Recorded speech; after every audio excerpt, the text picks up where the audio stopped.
Okay ये पहला वाला केस था जिसमें डिस्टिंक्ट लिनियर फैक्टर्स था, और फिर ये दूसरा वाला केस है जिसमें repeated factor in the denominator है, और फिर ये जो है वो तीसरा केस है जिसमें ये तीसरा केस है, सॉरी अब आएगा तीसरा केस जिसमें जो है वो denominator with quadratic factor in the denominator था। तो अब इन सारों की पार्शियल फ्रैक्शन, अब इन सारों की इंटीग्रेशन हमने सीखनी है। तो ये but before I teach you integration I want to recall some of the things that we have already done. Okay integration की कुछ बातें रिकॉल करते हैं, and I would also want you to write this down ताकि आपको भी याद रहे।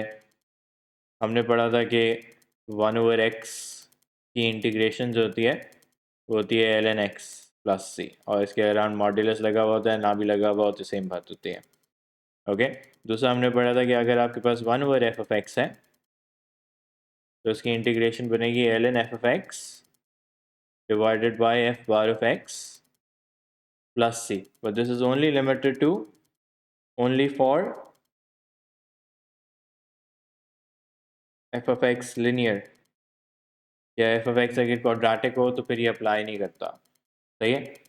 फिर इंटीग्रेशन में आपने एक और चीज़ जो पढ़ी थी वो पढ़ी थी इंटीग्रेशन बाय रिकग्निशन। रिकग्निशन में हमने क्या सीखा था कि अगर भाई कोई ऐसी सिचुएशन है जहाँ पे डिनोमिनेटर का डिफरेंशियल जो है वो हमें न्यूमरेटर में नज़र आ रहा है, तो हमारी इंटीग्रेशन क्या बन जाती थी, हमारी इंटीग्रेशन बन जाती थी ln of the denominator plus C. okay and the last integration that I had was this one। ये कौन सी इंटीग्रेशन थी, ये थी tan inverse of x plus C. सही है। अब इसकी वेरिएशंस भी थी, जाहिर सी बात है। एक वेरिएशन ये वाली थी 1/a² प्लस x² हो आपके पास, जो यहाँ पे आपको कॉमनली अब नज़र आएगा when you are doing integration by recognition. तो ये बनता था 1/a tan inverse of x/a plus C. सही है। तो ये सारी इंटीग्रेशंस जो हैं आपको बार बार नज़र आएंगी when I'm doing integration with partial fractions, and integration with partial fractions is generally tested on the exam। उसमें कोई वो नहीं होता कि ये टेस्ट नहीं होगा या एग्ज़ाम में नहीं नज़र आएगा, या तो ये अपना एक सवाल होता है या फिर जो है वो ये किसी दूसरे टॉपिक के सवाल के साथ मर्ज हुआ हुआ होता है। सही है। So you will always have this on the exam, so make sure that you know how to do this. हमें पहला वाला Okay, let's look at this first question. This is case number 1 for partial fractions. मैं पहले जो है वो उसको simple partial fractions में split कर लेता हूँ, x minus 2 and x plus 1. तो ये denominator with distinct linear factors है. I'm going to do this. और जिस तरह पे partial fractions solve करते हैं मैं उस तरह start करता हूँ.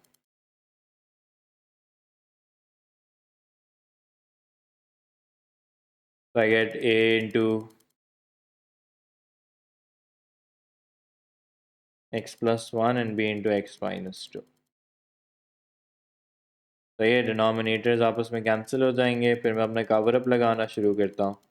x की वैल्यू -1, सो -1 प्लस 3, 0 -3, तो b की वैल्यू आ रही है -2/3। For the next one, x plus 3 equals to ax plus 1 and bx minus 2। x की वैल्यू मैं लगाऊंगा 2, so I get 5, 3 and 0। तो a की वैल्यू आ गई 3/5, 5/3। Now जब मैंने इसको पार्शियल फ्रैक्शंस में एक्सप्रेस कर लिया, this question is actually about integrating correctly. तो मैं क्या करूँगा, मैं जो है वो इसको इंटीग्रेशन में पहले लिख लूँगा। तो 5/3 x minus 2। Now one thing that I will strongly advocate is कि जब भी आप ये इंटीग्रेशन का सवाल लिख रहे हैं तो आपने क्या करना है, आपने फ्रैक्शंस को अलग अलग इंटीग्रेशन के साइन के साथ लिख देना है क्यों? क्योंकि सारी कोई अलग अलग इंटीग्रेशन हो सकती हैं. One could be integration by recognition, the other could be tan inverse, कोई simple one over F of x की हो सकती है, कोई और भी हो सकती है, डिपेंड करता है क्वेश्चन के ऊपर. सही है, आपने पहले दोनों पे अलग अलग इंटीग्रेशन का साइन लगा दिया. फिर आप क्या करें, आप ये कोफिशिएंट जो है वो अगर मुझे बॉदर कर रहे हैं तो मैं इनको इस तरह बाहर निकाल सकता हूँ कि न्यूमरेटर में 5/3 लिखा था तो मैंने 5/3 बाहर लिख लिया. जब मैंने 5/3 बाहर लिख लिया, इट्स नाउ इंटीग्रेटिंग 1/x-2. जो मेरे लिए सिंपल इंटीग्रेशन है, 1/x-2 की इंटीग्रेशन क्या होती है? 1/x-2 की इंटीग्रेशन ln x-2 हो जाएगी divided by f bar of x. If in that case I have f bar of x which I don't. यहाँ से भी मैं यही करूँगा. ओके, तो 5/3 ln x-2 divided by 1 होना चाहिए, but in this case it's not necessary. Okay, now in other questions I could have limits, फिर limits में ln के rules लगेंगे and so on, and you could be asked to calculate that. In the next question that I do, I'm going to pick out a question on limits और फिर मैं आपको सब solve करके दिखाऊंगा. सही है? I hope everybody is clear up till this point. What you could see.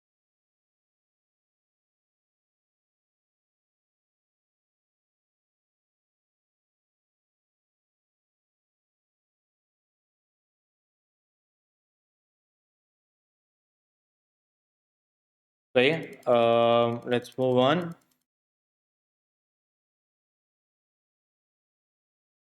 अच्छा जी, अब मैं आपको जो है वो अगली एग्जांपल जो करके दिखा रहा हूँ वो कोई ऐसी करके दिखा रहा हूँ जिसमें जो है वो लिमिट्स वगैरह भी लगानी हो, ताकि जो है मैं सारी चीज़ें एक साथ एक्सप्लेन कर सकूँ. सही है, I think I am going to pick up a homework question to do this.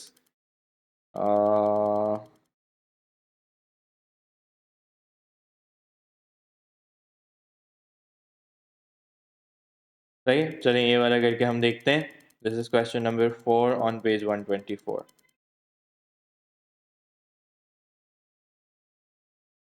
Find the values of the constants a, b, c and d such that 2x cube minus 1 over x square into 2x minus 1 is identical to this. सही है, अब उसने form को पहले से खुद ही बता दिया, बल्कि this is an improper fraction. मैं पहले ज़रा है एक और कोई क्वेश्चन ढूंढ लेता हूँ, that's easier for me to explain. अभी मैं बहुत ज़्यादा कॉम्प्लिकेशंस पे नहीं जाना चाह रहा. अगर मुझे मिल जाता है तो मैं कोई और कर लेता हूँ, वरना फिर मैं वही वाला दोबारा कर लूँगा. Okay, I think this is easier for me to explain right now. वो इम्प्रॉपर वाला मैं रिकॉल कराऊंगा, फिर मैं जो है वो सॉल्व करके दिखाऊंगा. अभी मैं आपको 1 2 3 में दिखा रहा हूँ. ओके, ये कौन सा केस है? ये केस नंबर 2 है जिसमें repeated linear factor in the denominator होता है.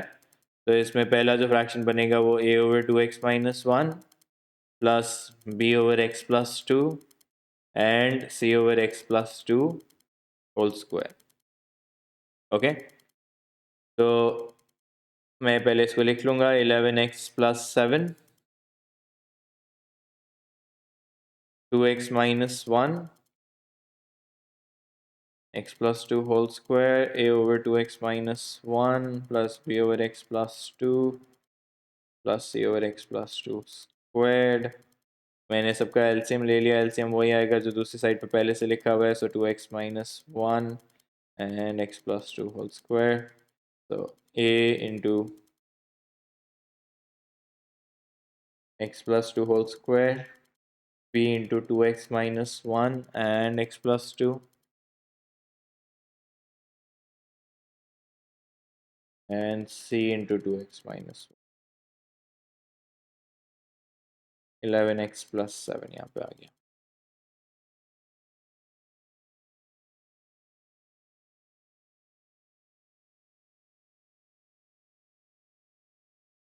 तो ये मैंने ये डिनोमिनेटर्स आपस में कैंसिल कर दिए.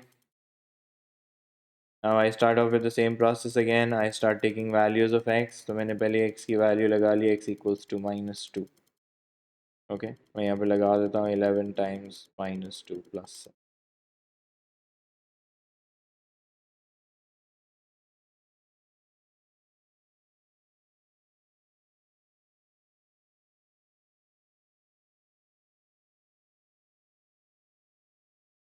That's minus 22 minus 15 and minus 5c, so c is equals to 3.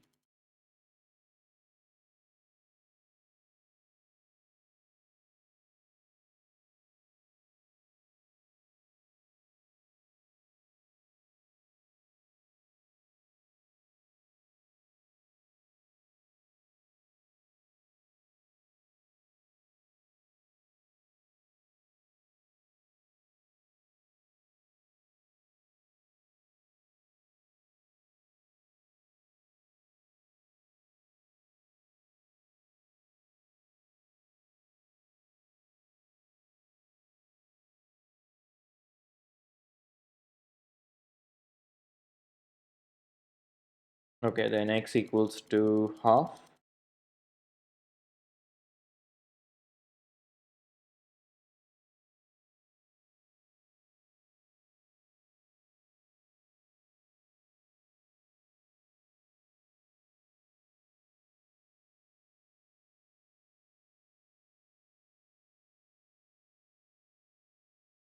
Okay, that gives me 14 and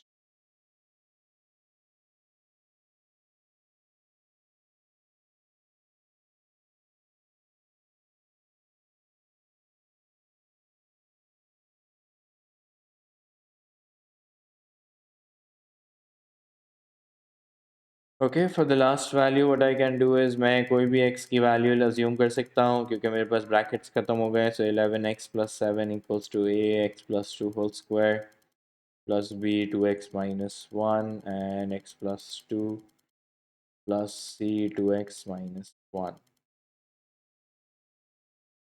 x की वैल्यू मैं 1 ले लेता हूँ so 11 times 1 plus 7 a 3 square plus b 3 3 not 3 1 c into 1 ये हो गया 18 9a 3b c 9a 3b नहीं है तो ये बन रहा है b equals to -1. तो मेरे पास पार्शियल फ्रैक्शंस आ गए मेरे पास सारे पार्शियल फ्रैक्शंस लिखे हुए हैं पहले मैं इनको लिख लेता हूँ यहाँ पे फिर मैं इसको इंटीग्रेट करूँगा तो ये मैं साथ साथ जो है वो सेपरेट भी इनको करता जाता हूँ 2/2x minus 1 -1/x plus 2 plus 3/x plus 2 whole square.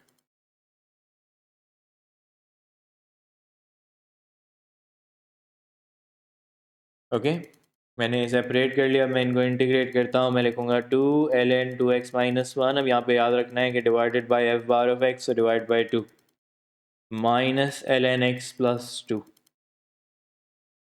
okay अब for this last one I want you to remember कि this 1/f of x rule only applies कि जब आपके पास f of x जो है वो डिनोमिनेटर में लिनियर हो अगर वो लिनियर नहीं है तो आपको क्या करना पड़ेगा आपको जो है वो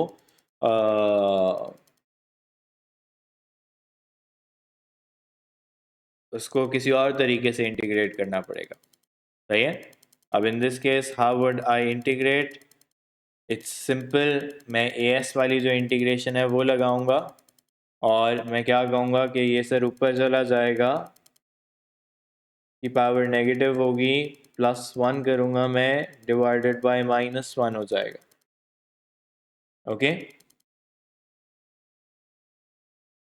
और बड़े ब्रैकेट लग जाएंगे सही अब बड़े ब्रैकेट क्यों लग रहे हैं क्यों क्योंकि अब इस पर मुझे लिमिट्स लगानी है लिमिट्स क्या है मेरी 1 से 2 तक ओके 1 से 2 तक मेरी लिमिट्स हैं याद रखें तीसरी वाली इंटीग्रेशन सबसे सिंपल वाली हुई है तो केस नंबर 2 में अक्सर नज़र आएगा कि एक इंटीग्रेशन जो होगी वो सबसे सिंपल वाली होगी ओके अच्छा मैं लिमिट्स लगाना शुरू करता हूँ ये बन रहा है ln 2 into 2 minus 1 3 minus ln 4 minus 3 over 2 plus 2 3/4 तो ये सारी अपर लिमिट्स लग गई हैं फिर ln 1 माइनस ln 3 -3/2 3 बन जाएगा ये, इफ़ आई कैलकुलेटेड करेक्टली। सही है। मुझे प्रूव क्या करके आपको दिखाना है, ये बन रहा है 1/4 प्लस ln 9/4। तो ये देखते हैं we are getting all of that. सही है, minus ln 1 minus ln 1 is 0, तो प्लस ln 3 प्लस 1, तो 1 माइनस 3/4, तो 1/4 बन जाता है। विथ ln हम सिंपल सा क्या कहेंगे कि लोगैरिथम्स जब आपस में प्लस हो रहे होते हैं तो वो यूं मल्टीप्लाई हो जाते हैं, और जब वो सब्ट्रैक्ट हो रहे होते हैं तो वो डिवाइड हो जाते हैं। So I think I've reached my right answer, and that is indeed the correct answer for this question. सही है। तो ये था एक basic introduction for integration by partial fractions. मैं अब इसको नेक्स्ट क्लास में कंटिन्यू करा सकूँगा since the attendance is low today, and I don't want to teach a lot. Okay, तो हम इसको आगे नेक्स्ट क्लास में अब कंटिन्यू करेंगे। The next class will be after the winter break, which I think starts from today and goes till the 6th. Okay, तो 2 हफ्ते classes नहीं होंगी, उसके बाद फ़ौरन जो है वो एक मिड टर्म होगा। तो make sure that you start preparing for the mid term. आप सारी चीज़ें रिवाइज करें, जो लेक्चर्स आपने देखने हैं आप लोग देखें, एंड प्लीज़ प्रैक्टिस के बगैर मिड टर्म सॉल्व नहीं होगा। सही है। जो क्लास वर्क के जो होमवर्क के क्वेश्चन है, वर्कशीट्स लगी हुई हैं, वो प्लीज़ प्रैक्टिस करें। Okay, that's it for today.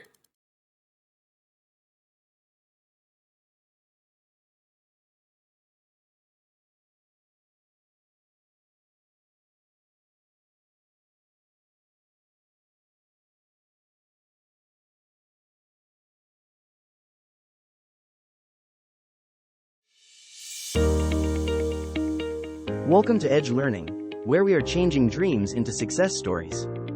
Let's go. At Edge Learning, we offer courses to help you excel.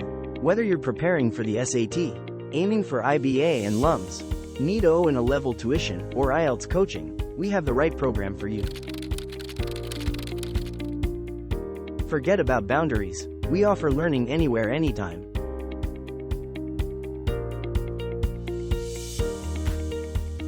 Our expert tutors provide personalized attention in various batch sizes and one-on-one sessions, along with pre-exam review workshops to ensure you perform your best on test day. Join us at Edge Learning and take the first step towards turning your dreams into reality. So what are you waiting for? Register now or call us.